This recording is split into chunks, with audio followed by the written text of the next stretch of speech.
Stevie Nicks told Rolling Stone magazine that she blames the doctor who put her on Klonopin, cutting short her music career, making her hate her body, never being able to have a child. Even worse than this, she said that coming off this drug nearly killed her. Now you might be wondering, how can a common drug like this cause so much damage? And that's what I'm going to break down today, exploring the impact Klonopin had on Stevie Nicks' life, career, relationships, and physical health, and why coming off benzodiazepines can be one of the most difficult things a person ever does in their life. Let's start by looking at this clip where Stevie describes how she got on Klonopin in the first place. So you stopped using cocaine? Right. That was a major deal. However, that was the stepping stone to something far worse. Far worse was an addiction to prescription drugs. Fresh out of rehab, a psychiatrist put Nicks on a tranquilizer. The drug, Klonopin. And the doctor says this is going to make sure that you don't, return to cocaine. That doesn't really make sense because it's like replacing one addiction with another addiction. But quickly, Klonopin became the problem. Generally prescribed for seizures and panic attacks, experts say it should not be taken for more than 9 weeks. But Nick says she took Klonopin for 8 years. Now this happens to so many Americans. The doctor just refills it, but really after those first 2 months, you're addicted to it, and it's really difficult to come off. So if anyone uses these medications, we want it to be short with a plan to come off within 2 months. And she would ultimately learn Klonopin is highly addictive and can have side effects like depression and weight gain. So I went up to 175 pounds, and I'm only 5'1", after being a rock and roll sex symbol for all that time, and then all of a sudden, to be this little fat girl was just so unacceptable to me. I could see the disappointment in people's faces when they'd see me walk in, and I would just go like, oh, I'm so sorry, I'm not the Stevie that you used to love, I'm so sorry, I'm not her anymore. We performed heavily at one point in Los Angeles, and when you walked off the steps, that's it. Either I lose this weight, or we are not going back on stage. This is a really common complaint with so many people taking psychiatric medications. Most of them lead to quite a lot of weight gain, and this is really one of the main reasons why people want to come off these drugs, is they don't like what they do to their body. Because I cannot not look like Stevie Nicks. I created this image. I created the clothes, the hair, the whole look. If I can't be her, then I'm not going to go on anymore. Klonopin destroyed my brain, destroyed my creativity. In 1994, her album had failed. Nick says she had had enough. She went back into rehab, only this time it was much worse. Now the interesting thing about the Stevie Nicks story is that she credits the failure of that album to being on Klonopin. Have a look at what she said to the Globe and Mail. She said, those 8 years were a big black hole. I didn't do anything good, I didn't write any good songs, I didn't have any good relationships, and I nearly lost all of my friends. This had such an impact on her that she went on to say that her doctor is the only person in her life that she cannot forgive. And when she was asked why her doctor just kept on refilling her medications, here's what she told Newsweek. She said her doctor was basically a groupie. He just wanted to hear me tell stories about rock and roll, so he kept on upping my dose for years. And finally, she said, I'm taking enough Klonopin every day to sink a boat, and that's why I gained all this weight, and why my writing is terrible, and that's why The Other Side of the Mirror. Now this is the album that she made, and that's why The Other Side of the Mirror was the last good record that she made. So she says everything that happened after that was massively impacted by the sedation and the lack of creativity that Klonopin induced. She went on to tell Rolling Stones this: all those years I lost, I could have met somebody, could have had a baby, I could have made a few more Fleetwood Mac albums or even Stevie Nicks albums, and so I'll never forgive him, talking about her doctor. If I saw him on the street and I was driving, well, it's a good thing I don't have a driver's license because I would just run him down. Now that is impactful, and that's the kind of anger that people feel when they've been put needlessly on a medication for nearly a decade, and it's stolen a decade of their life. And I hear stories just like this every day in my practice. Now in a moment we're going to review some footage where Stevie describes the terrible withdrawal that she went through when she tried to stop. But before that, I just really want to quickly share that I've created a free guide on how to safely stop these medications in a comfortable way. And so if that's of interest to you, please click the link below this video and we'll email it to you. Now back to the video. She went. All my friends sleep on a purple.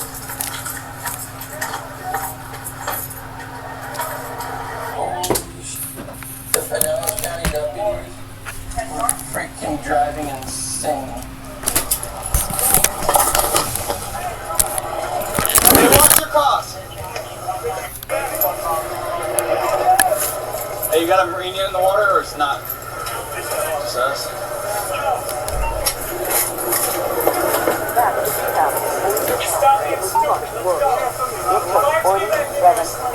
Here you go. There's one of the marine units that's available with one of the smaller boats. It looks like it's So 47 days is extremely fast. If you've been on a benzodiazepine for 8 years, frankly, that is dangerous. That often puts people into acute withdrawal. And benzodiazepine withdrawal can be deadly. There's 2 drugs that kill you when you come off them this quickly. It's alcohol and benzene. People can have seizures, and when you have a seizure, it can shut down the cardiorespiratory centers in your brain that allow you to essentially have your heart beat and breathe. And so this was a very dangerous thing. Let's hear what it was like for her. My skin melted. I couldn't sleep. I was in so much pain. Legs aching, muscle cramps for you. Like this, the rock star and me wanted to get in a limousine and go to Cedars-Sinai and said, give me some demo because I am in pain. And the other side of it said, ride out this work someday. Now, thankfully, from what I found online, Stevie Nicks got out of that withdrawal and she was okay afterwards, and she actually did well. She ended up producing more albums and was very successful. But not everyone is as lucky as Stevie. And there is a condition called protracted benzodiazepine withdrawal, which we have to talk about, because there are a fraction of people that when they get pulled off these medications really quickly, just like Stevie, and especially in a detox, where they develop a serious medical condition called protracted withdrawal. Now, what protracted withdrawal is, it's actually a brain damage. If you come off these medications too quickly, it can cause an electrical storm in the brain. And that is actually damaging, and it really sensitizes the nervous system. And people develop a whole host of secondary symptoms that can last for months and sometimes even years. Now, despite this being in the drug labels for all of the benzodiazepines in the United States, most doctors never warn patients about this when they pull them off too quickly. Here's what the label says that protracted withdrawal it can cause anxiety, cognitive impairment, depression, insomnia, formication, that's when you feel insects crawling on your skin, motor symptoms like weakness, tremors, muscle twitches. My patients, they often think they have Parkinson's or a neurological disorder when this happens. Paresthesia is like tingling in their hands and feet, and tinnitus, ringing in the ears, or sometimes a lot of sound sensitivity. Protracted withdrawal symptoms can last weeks to more than 12 months. I've actually seen this last several years, and some people until it takes that long for the brain to heal after this happens. Now, despite this being recognized by the FDA in 2019, it was only last year that the American Society of Addiction Medicine actually updated its guidelines to recommend a slow, gradual patient-led taper. And oftentimes these tapers take 12 to 18 months to get people off comfortably. And getting off comfortably without a severe electrical storm of withdrawal symptoms is the best way to avoid withdrawal. Sadly, this condition is still vastly under-recognized, and every day I'm seeing patients whose lives are being devastated by both the long-term effects of these benzos, just like Stevie, but also the severe protracted withdrawal symptoms when they come on. Now, if you're interested in learning how these benzodiazepine medications are causing a whole host of problems right now, you're not going to want to miss this video where I talk about how benzodiazepines nearly ruined Jordan Peterson's life. Thanks for watching.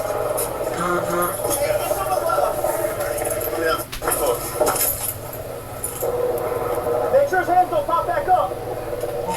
He's got his right hand down by his side. What's your cause of it? Not sure if he was trying to pull up his pants or if he was trying to reach for something. He definitely had some light in his hands there for a moment. I think he still has it in his left hand.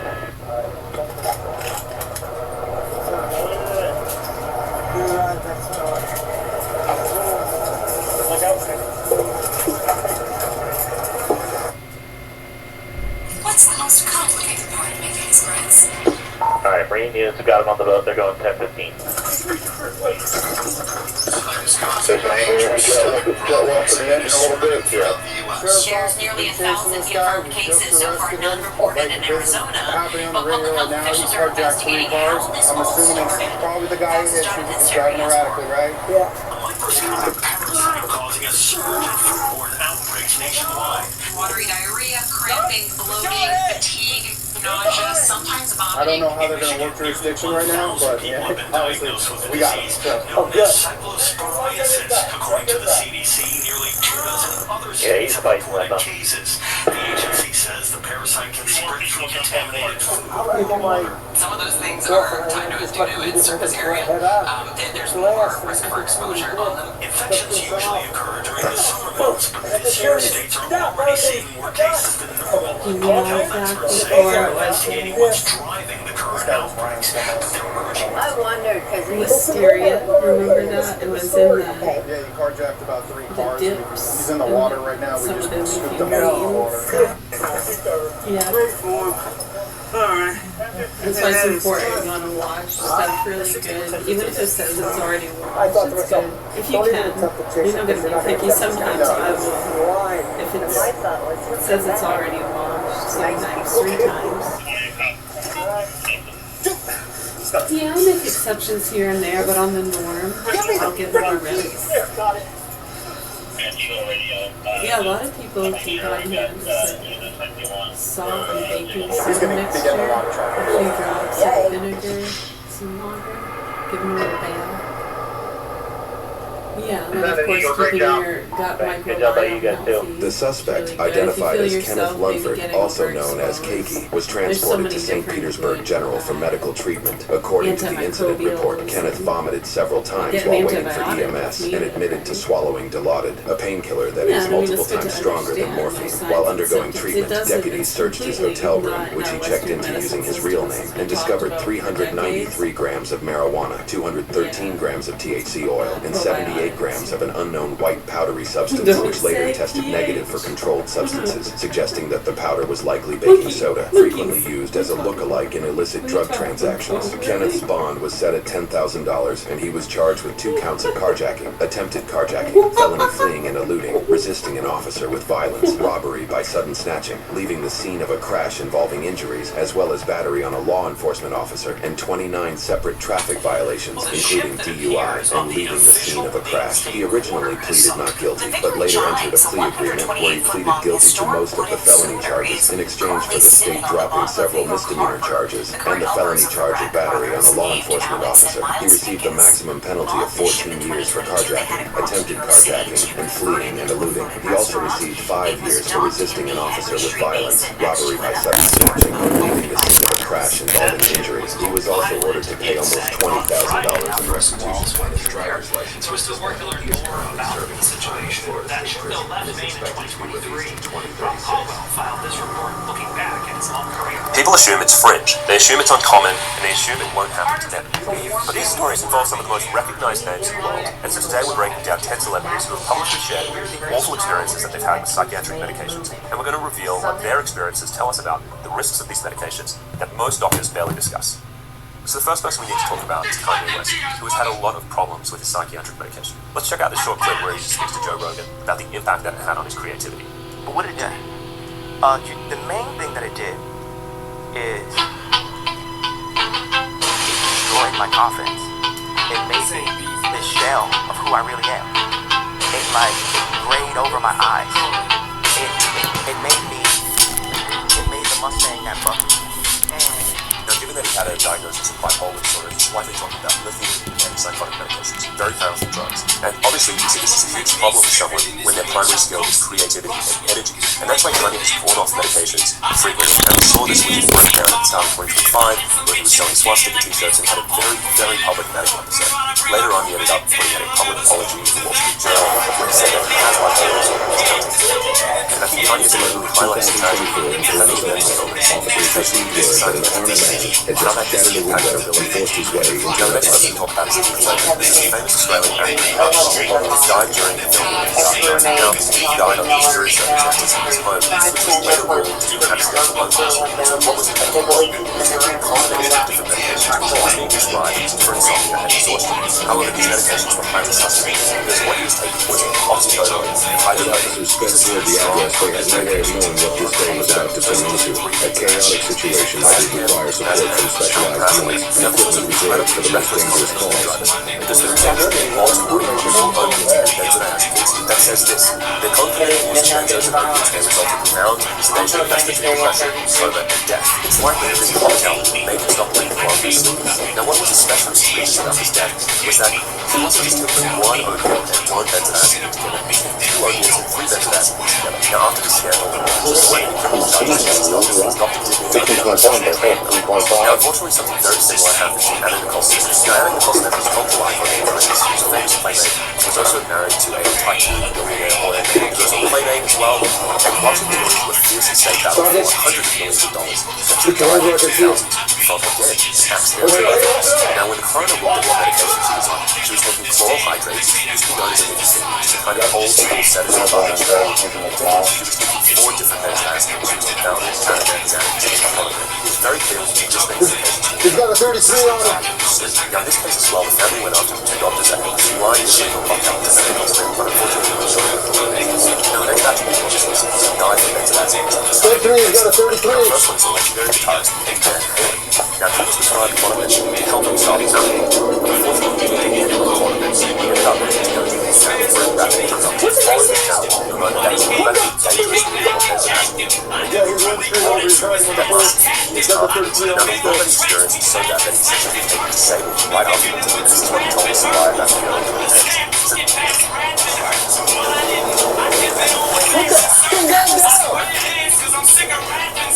Put the gun His down. friend said, yes. Put the gun down. I'm not going to take it. Okay, he's running towards the street. Light skin, not black. About 6 foot tall, all black. Real fast. Looks like a black semi-automatic. Only thing that nails. Supplements should be inside our belief system. You're trying to make That's them why I Warrington. trust Rich. What's the description again? Light skin, no black, 6 feet tall, all black, looks at it. He's a Find a great rental car deal with Ty. yes, that's as far as we know. And find the confidence to do important things He's on at your phone. 108. What's 108? Still wears skin. He's looking eastbound. On 8. So the doctor's put him on a incredible drug called Clomid, and then while on stage, he nosedived and had to go to rehab. Too much Clomid. His system was in such a shock that he was catatonic for about a year and spent most of 2008 watching television. He said this: I literally could not communicate, and I didn't know what dementia was. I was not here. Benzodiazepine was one of the worst things that happened to me in the last years. Most people cannot fathom just how hard it is. Now, this unfortunately happened to someone He's else's right around friend, here somewhere, named so Dr. be Jordan careful. Peterson. And so Dr. John Peterson got on Ativan to help him with insomnia, which he developed when his wife was diagnosed with cancer, and he was also going through intense public scrutiny from his meteoric rise to fame. Now, he developed a condition that many people are not aware of. It's called benzodiazepine-induced hormonal dysfunction. This is where the drug turns on you naturally and more anxious. And when this happens to you, it's extremely hard to come off this medication. He actually eventually traveled to Serbia to go into a drug-induced to come off the drug, not something I would recommend. And he later went on to tell Joe Rogan that it nearly killed him coming off this drug, and it took him 2 years to essentially return to a state of being able to function when he still had residual symptoms of it.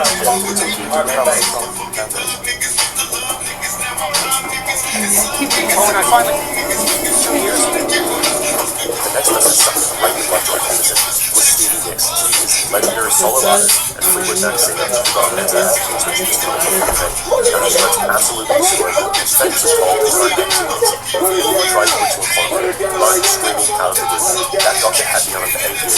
If I saw him on the street as well, and I was driving, I don't have a driver's license, and it's good that I don't because I would just moan him down. She also said that the only thing that changed my life was walking into the office of that psychiatrist and trying to quote me. That ruined my life for 8 years. Now this is really sad. She says, God knows, maybe I would have met someone, maybe I would have had a baby. Now, Stevie Nicks famously had an abortion when she was impregnated by one of her band members. And, this happened because she was also culture symbol, she was really famous, it wasn't the right time for her to have a child then. But then, who knows what happens later in life. She ended up being disabled from this drug for nearly 10 years. Right at a period where she could have had children. And so she credits this drug taking this drug to never being able to become a mother. Stevie also went on to went far as a composer, so lost creativity and years, saying that these drugs were incompatible with what they were trying to do. Now Stevie is going to talk about disinhibited behavior from these drugs. Now this famously happened to Roseanne Barr in 2018, where she was cancelled for some racist tweets comparing a black woman who was working with Obama to essentially a monk. And although she immediately deleted the tweet and apologized for this, she was essentially destroyed by the media. And interestingly, she said at the time that she was ambient tweeting. Now what is ambient? Now ambient is a benzodiazepine white drug that is taken for sleep. What most people don't know is that ambient contains a whole host of things that you can sleep, like sleep walking, sleep sex, sleep eating, sleep driving. Now a lot of people look at this in 2018, they were just out to cancel people at the time. And they were just like, oh yeah, this is just some excuse, it's actually racist. But it could have been a coverage truth about that, because it has happened to many people in the past. And this is a wide range of drug. So you have box warnings, the highest warning you can on the drug. Here's saying complex sleep behaviors. Complex sleep behaviors include sleepwalking, sleep driving, and engaging in other activities. While not fully awake, they encourage you to use ambient.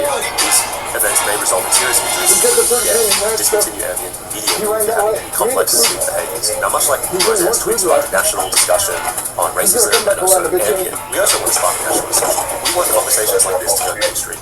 One way to do that is if you help this channel get a million subscribers. And so if you're enjoying this content, please share it with others and also hit the subscribe button so you can push these conversations to more people. Now the next person we want to talk about is Amanda Bynes. Now Amanda publicly reported ongoing struggles with cannabis throughout the early 2020s. She was also accused of essentially throwing a bomb out of the window of an apartment. And on top of cannabis use, she was also greatly struggling with body image issues. And she said that she actually went to a psychiatrist at the time and lied about having ADHD symptoms so she could get access to Adderall, which she then began to use. Now this combination of cannabis use and also Adderall use led to a very public meltdown in the early 2010s. There were multiple DUIs, there was a hit and run, there was an episode of psychosis that ultimately led to hospitalization and a conservatorship that lasted nearly 10 years. This went from 2013 to 2020. Now what I want to add here about Amanda's story that's really interesting is that if you follow this channel, you'll know that I have a very hard line against modern cannabis products. Now she was heavily using cannabis at the time, and cannabis use can cause brain injury that looks like bipolar and schizophrenia. And so this combination of using high-potency cannabis and using Adderall use may have been what led to her having this psychotic episode and actually being conservatorship. Because people, after they have one of these drug-induced psychotic episodes, which she admits that she has talked publicly about her behavior being drug-induced, they can have lingering problems afterwards. This isn't something that just goes away when you stop the cannabis or you come off the drugs. It's almost like a hit to the brain. And so the fact that she was on conservatorship, essentially had her rights removed for nearly 10 years, to me is a sign that these drug-induced psychoses potentially